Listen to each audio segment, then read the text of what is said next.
Un tournant dans la guerre. L'offensive ukrainienne tant attendue pour reprendre la province de Kherson a débuté lundi, après des semaines de préparatifs et de rumeurs. Les Ukrainiens sont avares en commentaires et les fonctionnaires ont été priés de garder le silence, un signe important suggérant qu'il s'agit bien d'une opération d'envergure. Si l'initiative est sans doute importante, s'agit-il pour autant d'un tournant, comme l'espèrent l'Ukraine et ses alliés? Trop tôt pour le dire. Sortir de l'impasse depuis fin juin et la prise par l'armée russe de Severodonetsk, le conflit s'est plus ou moins figé, sans initiatives opérationnelles importantes d'un côté comme de l'autre. Pour l'Ukraine, une guerre qui s'éternise est un piège mortel. L'économie nationale asphyxiée et les forces vives de la nation mobilisées, l'Ukraine a besoin d'une décision claire lui permettant de se lancer dans la reconstruction. Un conflit de haute intensité, un no man's land géopolitique où les deux armées restent mobilisées, c'est une situation à laquelle la Russie pourrait faire face pas l'Ukraine. Kiev est donc obligé d'ôter au gouvernement russe la volonté de continuer la guerre dans les années à venir, soit par des concessions importantes, soit pas un succès sur le champ de bataille. L'offensive de Kherson est, en ce sens, un moyen de sortir de cette impasse stratégique et de montrer que le temps n'est pas du côté de la Russie. L'Ukraine a réussi à mettre en échec l'offensive russe sur Kiev et Kharkiv, d'abord, et ensuite, à stopper les avancées russes dans le Donbass à l'est. Mais libérer de nouveaux territoires repris à la Russie et sur une grande échelle est une toute autre entreprise. Et l'Ukraine n'a pas les moyens militaires pour mener une offensive massive, percer les lignes russes, pénétrer vers les arrières, menaçant les lignes de communication et détruisant dépôts et centres de commandement russes. Les premières semaines de l'offensive russe ont d'ailleurs été une parfaite illustration de la façon dont ce genre d'opérations peuvent se transformer rapidement en débâcle coûteux. Autre contrainte, la Russie n'a pas perdu les semaines de l'été et s'est lancée dans un effort de mobilisation. Des nouvelles unités ont été créées et équipées, et un nouveau corps d'armée, composé pour l'essentiel de volontaires, va être déployé bientôt.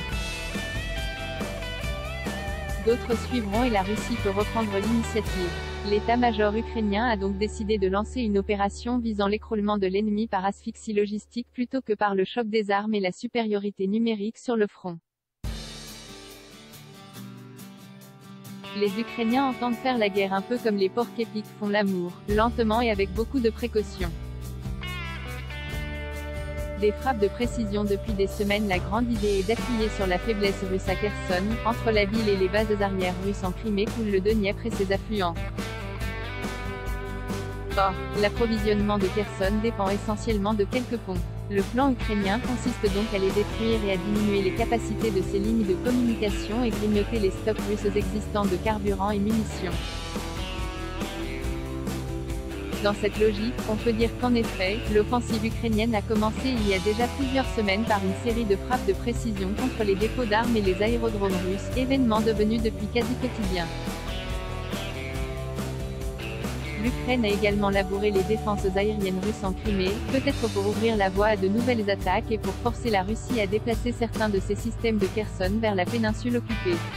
Les récentes indications selon lesquelles la Russie a retiré une batterie S-300 de Syrie et l'a transférée dans un port près de la Crimée peuvent être un signe que ces défenses aériennes sont effectivement trop éparpillées.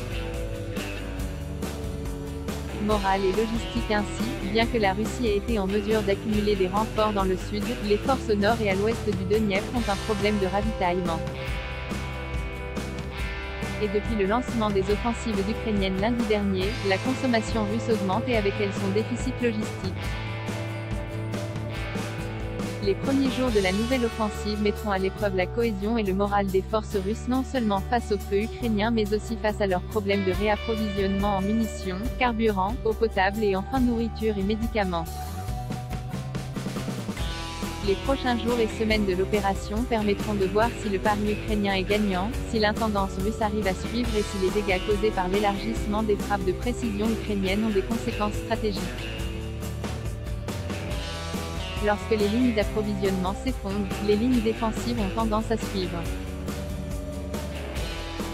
Ces deux facteurs principaux, le moral et la logistique, sont les deux éléments clés invisibles qui peuvent faire de l'offensive de Kherson un succès ou une défaite, et permettre à l'Ukraine de prendre l'initiative.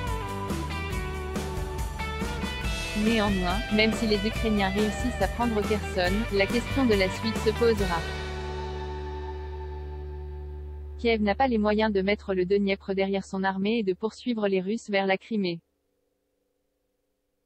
Une victoire à Kherson serait très importante pour le moral des Ukrainiens et rassurerait leurs alliés, mais il est loin d'être sûr qu'elle obligerait Poutine à négocier un accord de paix acceptable pour les électeurs ukrainiens qui ne manqueraient pas d'être amenés à se prononcer lors d'un référendum ou de nouvelles élections. À lire aussi, du même auteur abonné Le prix de notre liberté ou le gouvernement par la peur abonné faut-il se réjouir de la mort de Daria Dugina? Droit tordu.